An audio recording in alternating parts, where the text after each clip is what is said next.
Negative painting is about defining everything except your subject. To keep you from getting lost in the background, I'm going to show you how I use this color-coded map to plan out my layers. And as a bonus, you'll see how my initial washes and final shadows make these white flowers truly glow, which is a great technique to have in your artist toolbox. Let's dive in. So let's take a look at our color-coded drawing. I took each layer and drew it in with a different color. So this keeps my layers organized. I'll start with the black flowers, and then my second layer will be blue, my next layer will be red. You'll see as we paint along. I only drew the black outlined flowers onto my paper and taped it to a board. I started out wetting the background of the paper. Then I mixed some blue and some yellow light green with lots of water. I then dropped in the blue where I thought the shadows would hit and the green yellow where I knew the light would hit. Then I dried it completely.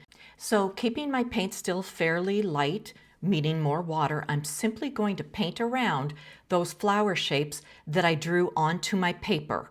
When this layer's done, I'm going to let that dry completely, and then we'll go back to our map. And this time we're going to draw on just the blue lines so we can keep track of where we are. It doesn't have to be perfect, just an outline. And then after we get those drawn on, this is where we'll start our next layer. Here's the trick. I'm going to paint around this drawn layer as well as the flowers I've already painted around. So I'm only painting the space in between the objects. This time I'm mixing my paint with a little less water, but I still want it to be transparent. I've done a mixture of greens, grays, and blues. And I'm going to paint the underneath the shadows under the flowers in the blue to help cool it and help it recede, pushing that background layer back and bringing our leaves forward. As I work my way up to the top of the painting, I'm using more green mixture in with the blue to help make it warmer as it goes up, giving it a sense of light. You'll also notice as we paint around the flowers and the other leaves and stems now, the flowers are looking lighter.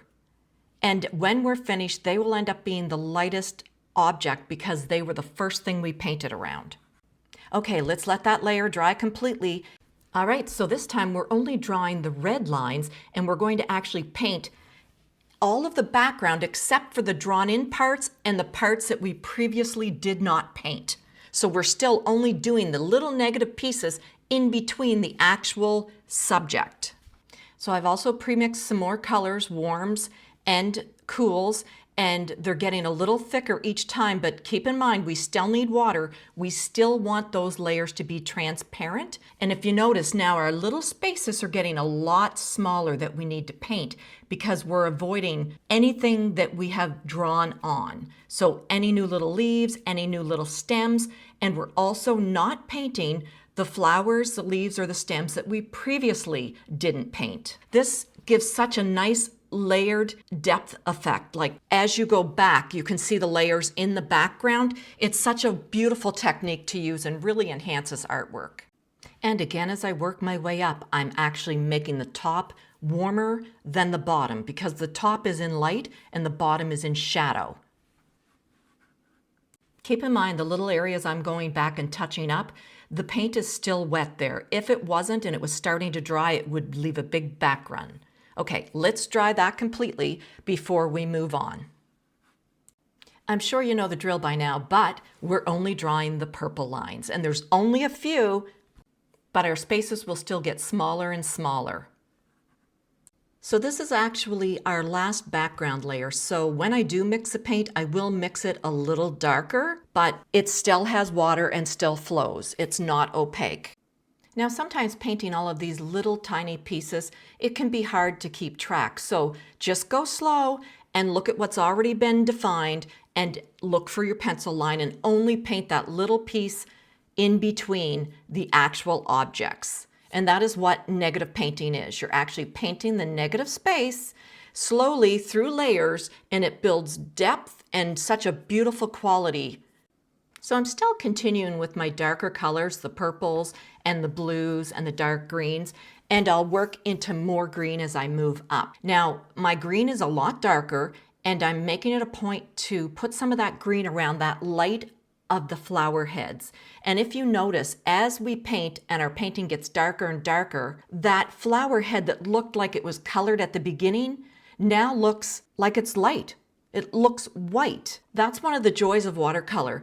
Things can look too dark and you can add a darker color around it and it actually lightens it. What gives us a nice glow for the heads of the flower is the fact that the colors are transparent enough that the white paper bounces the light back at us. And that's what gives it that bright color. The more layers you add, the more you obscure that reflection of light.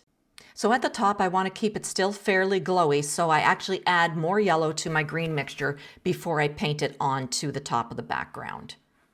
All right, let's let that dry completely and then we'll finish up our flowers. All right, so I mixed up a yellow mixture and we're just going to do some plain old watercolor painting.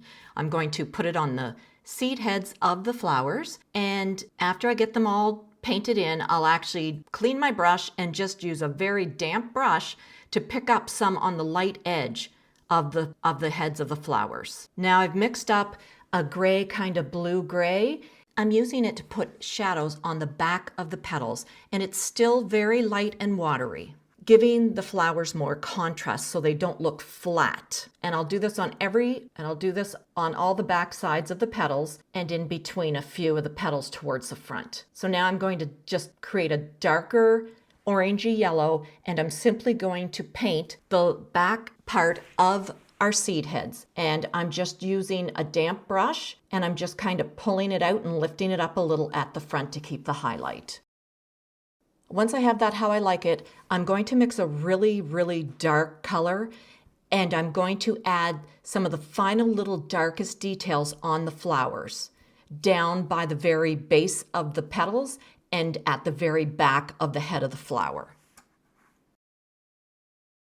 Now that the shadows on the backs of my flower petals have dried, they've dried considerably lighter, so I'm just going to quickly go back in and add a little more detail. Maybe not as much as the first time. This will give the flowers a little bit of depth. I don't want them to be realistic or fussy or detailed. So I'm just kind of adding a little here and there. These are the final details that will make your flowers really pop.